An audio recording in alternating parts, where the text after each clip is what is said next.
नमस्कार। आज हम वक्त में थोड़ा पीछे चलते हैं, साल 2001-2002 के आसपास।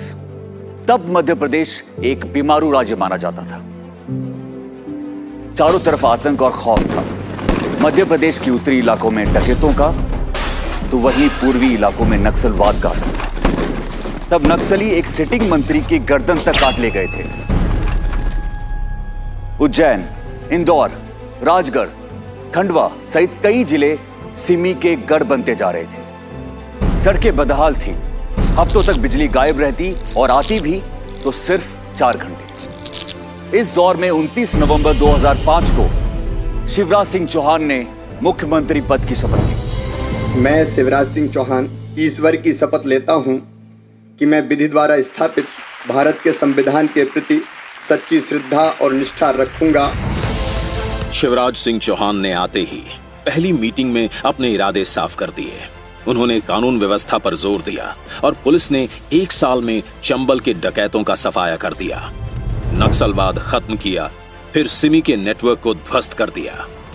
उस समय मध्य प्रदेश में बेटियों को बोझ समझा जाता था। इसके लिए उन्होंने लाडली लक्ष्मी योजना बनाई, बेटियों की स्कूली शिक्षा पर जोर दिया, बेटी बचाओ बेटी पढ़ाओ का नारा दिया, सड़कों का निर्माण शुरू करवाया और बीमारू से समृद्ध, विकसित और आत्मनिर्भर मध्य प्रदेश की ओर कदम बढ़ाया। 1,25,00,000 लाडली बहनों को मिलते हैं रुपए 1,000, फिर बढ़ाकर हर महीने देने जा रही है सरकार रुपए 3,000। 46 लाख बेटियां जन्म से लखपति बनी। साथ में शिक्षा गांव, शहर, देश और विदेश में बिल्कुल फ्री। कन्यादान के लिए 55,000। पुलिस की नौकरी में 30%, टीचर भर्ती और स्थानीय निकाय चुनावों में महिलाओं को 50% आरक्षण, बुढ़ापे में पेंशन और तीर्थ दर्शन। तभी तो मध्य प्रदेश में बेटियां बनी वरदान। तब बीमारूपन मध्य प्रदेश की पहचान थी। और अब प्रवासी भारतीय सम्मेलन, G20 की बैठकें, खेलो India youth games, global investor summit और इंटरनेशनल लिटरेचर फेस्टिवल जैसे भव्य आयोजनों से मध्य प्रदेश की छवि देश और दुनिया में उज्जवल हुई है। तब हमारी ऊर्जा क्षमता करीब 5,000 मेगावाट थी, जो अब बढ़कर 29,000 मेगावाट से अधिक हो गई है।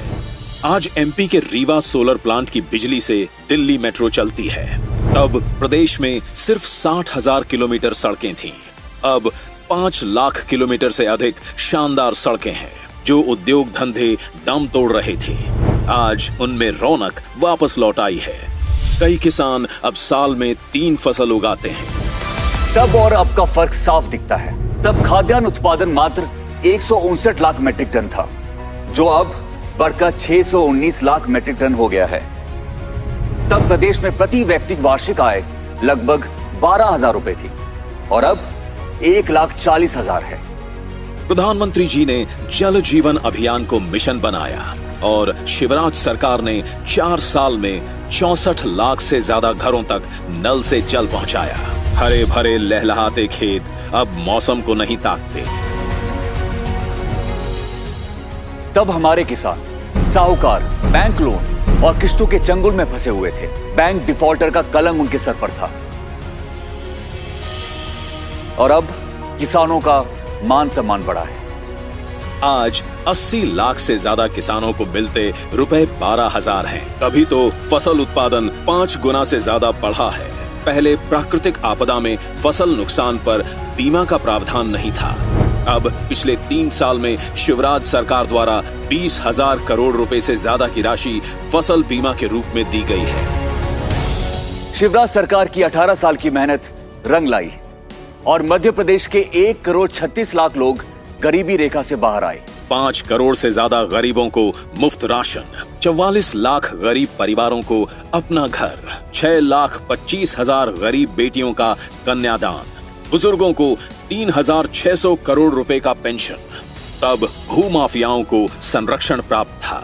अब अवैध निर्माण करने वालों पर लगातार चल रहे हैं बुलडोजर और वहां गरीबों के लिए सुराज कॉलोनी की योजना बनाई जा रही है। पेसा नियम से जनजाति समाज को जल, जंगल, जमीन का अधिकार मिला है। लगभग 3 लाख से अधिक पट्टे वितरित किए गए हैं। भगवान बिरसा मुंडा, रानी दुर्गावती के बलिदान को मिला सम्मान है। हबीबगंज रेलवे स्टेशन अब रानी कमलापति का और पातालपानी स्टेशन जननायक टंट्या भील का गौरवगान करता है। बैगा, सहरिया, भारिया परिवार की महिलाओं को पौष्टिक आहार के लिए हर साल 300 करोड़ रुपए देती है सरकार। सीखो कमाओ योजना, लाडली बहना योजना। पिछली सरकार में छात्रों के लिए बंद हुई लैपटॉप योजना दोबारा शुरू की। सीएम राइस स्कूल शुरू होने से क्वालिटी एजुकेशन का नया युग प्रारंभ हो रहा है। 4,26,000 से अधिक बच्चे देश विदेश में पढ़ाई कर रहे हैं और इनकी फीस सरकार भर रही है। फर्स्ट आने पर बच्चों को ई स्कूटी और 70% से ज्यादा मार्क्स लाने पर लैपटॉप के लिए 25,000 रुपए मिल रहे हैं। तब 2002 में मध्य प्रदेश में केवल 5 मेडिकल कॉलेज थे, अब हैं 24। आयुष्मान भारत योजना से 3 करोड़ 62 लाख प्रदेशवासियों को 5 लाख तक का मुफ्त इलाज मिल रहा है। 2000 से अधिक एम्बुलेंस गंभीर मरीजों, गर्भवती महिलाओं और दुर्घटना के मामलों में संजीवनी का काम कर रही हैं। आज नीतियां स्पष्ट है, नियत साफ, इरादे नेक और दिशा सही है, तभी तो जनता साथ है। तभी एक बीमारू राज्य आज एक बेमिसाल राज्य बन रहा है। यही तो है हमारा मध्य प्रदेश।